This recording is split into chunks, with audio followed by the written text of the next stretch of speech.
ஈரோடு மாவட்டம் தாளவாடியில் ஒரே காம்பவுண்டுக்குள் மசூதி, கோயில் இருப்பதாக தெரிவித்த திமுக எம்பி ஆர் ராசா, இதுதான் மதசார்பின்மை என்றும் இதைத்தான் தலைவர்களும் அரசியல் சட்டமும் வலியுறுத்துவதாகவும் தெரிவித்தார்.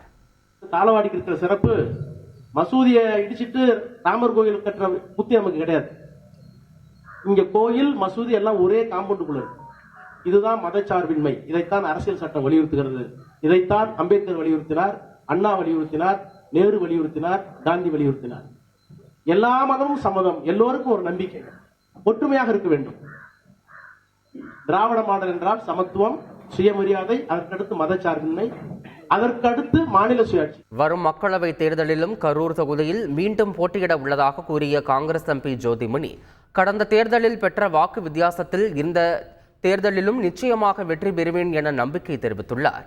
வேடச்சந்தூரில் 54 லட்சம் மதிப்பில் அரசு பள்ளியில் கட்டட ஸ்மார்ட் கிளாஸ் வகுப்பறைகளை எம்பி ஜோதிமணி திறந்து வைத்தார். பின்னர் செய்தியாளர்களிடம் பேசிய அவர், வரும் மக்களவைத் தேர்தலிலும் கரூர் தொகுதியில் போட்டியிட உள்ளதாக தெரிவித்தார். மதுரை ரயில்வே மைதானத்தை ஒப்பந்த அடிப்படையில் தனியாரிடம் ஒப்படைக்கப்படவில்லை என தெற்கு ரயில்வே மேலாளர் திட்டவட்டமாக தெரிவித்துள்ளதாக மதுரை நாடாளுமன்ற உறுப்பினர் சு வெங்கடேசன் தெரிவித்துள்ளார். மக்களிடம் பெற்ற அந்த ஆயிரக்கணக்கான கையெழுத்துக்களை ரயில்வே பொது மேலாளரிடம் ஒப்படைத்து இன்றைக்கு இந்த கூட்டத்திலும் இந்த பிரச்சனையை எழுப்பினோம்.